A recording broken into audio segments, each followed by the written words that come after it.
Storage phase, still a little bit in the container phase. We're bouncing back and forth a little bit. What we want you guys to realize is the utilization and cross-utilization of all your resources. And we have talked a lot about cordage, but we've got some more things to talk about. We've talked a lot about duct tape. We've got some more things to talk about. We've done a lot of things with duct tape. We're going to do a lot more. Let's go, before we get to bindings and lashings, let's digress for a minute back to cordage, which we were working on out there with our knots. And then who can tell me what that is besides a turtle shell? Bowl. Yeah. Anything, cleaner. Okay. We're getting somewhere. All right. One of the things that we didn't talk about too much, everybody knows how to tie an overhand knot. Pretty simple. We tied quite a few of them. And everybody tied a prusik knot. And you went through that loop 3 times to make your prusik. If you'd have went through that loop 1 time and pulled it tight, you would have what's called a lark's head. It's not a locking knot. It won't lock very well. It's almost like a half hitch with 2 ropes. And it basically is called a lark's head. And use a lark's head knot and an overhand knot to make a net. It's very, very simple. Okay. There's an example of one back here on this wall that's made with bank line, and this is a very small example of one. In the advanced class, you have to make one of these 6 feet long, 4 feet deep. But nets are a very usable item that you can make with cordage that you can use for a lot of things. Obviously, you can use this to trap fish with, dictated only by the size of the holes. You can put it as a stop net in a creek, go up the creek about 200 yards and run the fish right down to it just by walking through the creek and run them right into the net and gill net them. Okay?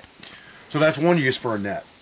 You can also carry gear with a net very easily by tying it to a pack frame and just stuffing the gear inside of it.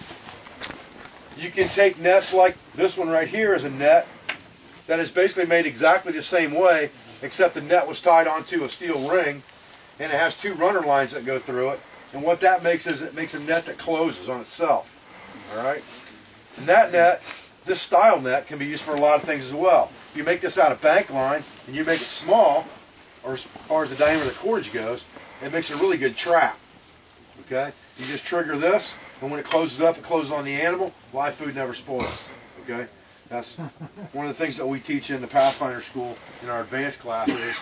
You know, if you can catch your food alive and keep it alive, you don't have to process it right away when it's 90 degrees outside because you're afraid it's going to go bad. You can just keep it alive until you get ready to eat it. You can also use something like this as a burden net to carry other things, like this 5-gallon jug.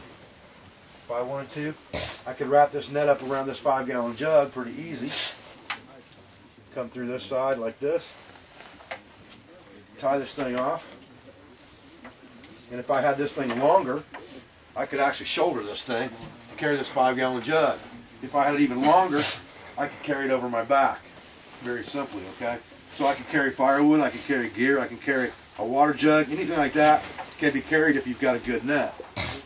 So a net's a good thing to make. We don't have that as a deliverable in the basic class. We have it as a deliverable in the advanced class. But I wanted you guys to understand, because we're on knots, that knots can be used for a lot of things. And again, this goes back to your cordage. You know, cordage is a huge resource, and so is duct tape. And that's why I tell you to carry a lot of it. All redundancies should be where?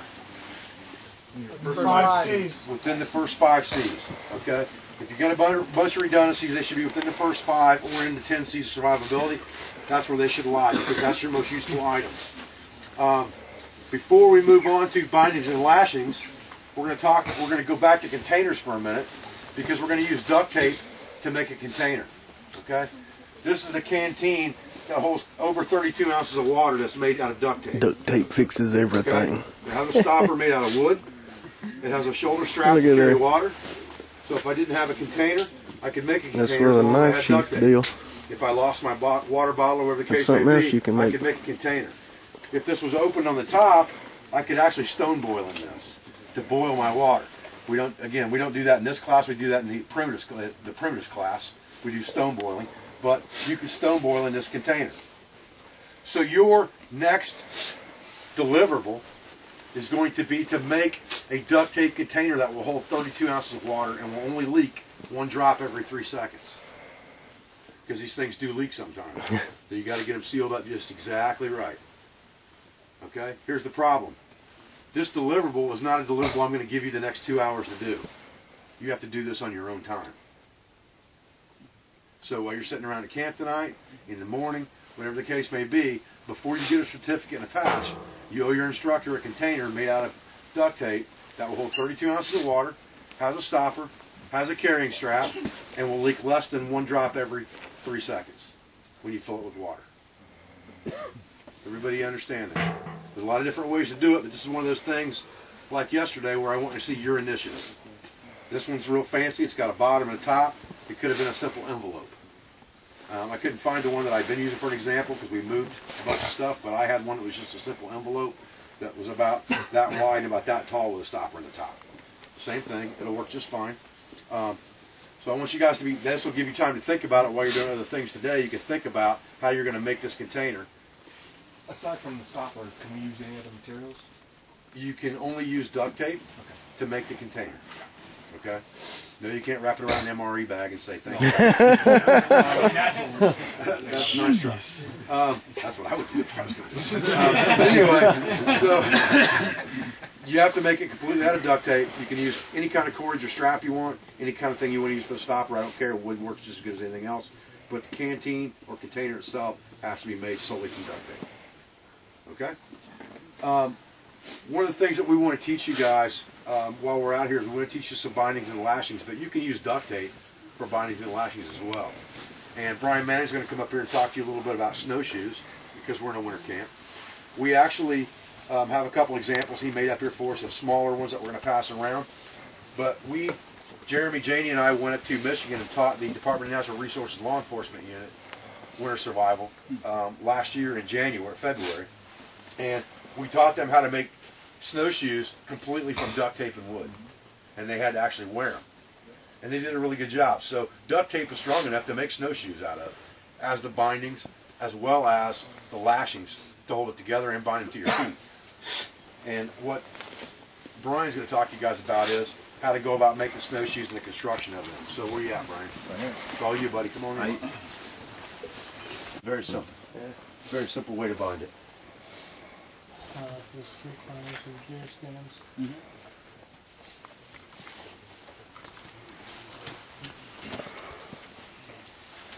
Okay, so you guys got any questions about any of that? We're not going to make you guys make a pair of snowshoes, by the way. I just wanted to make sure that you guys got a little bit of technical aspect of how to do that. And the fact that you can use duct tape and cordage to do that, very simple. Okay. What you guys are going to do is, you are going to make a pack frame. Okay? And Brandon, where are you, buddy? Brandon's going to show you guys how you're going to do that by teaching you how to do a diagonal lash. And then you're going to have to figure out what you're going to use for straps, because your pack is going to have to be capable of carrying that 5-gallon container of water on your back. Okay?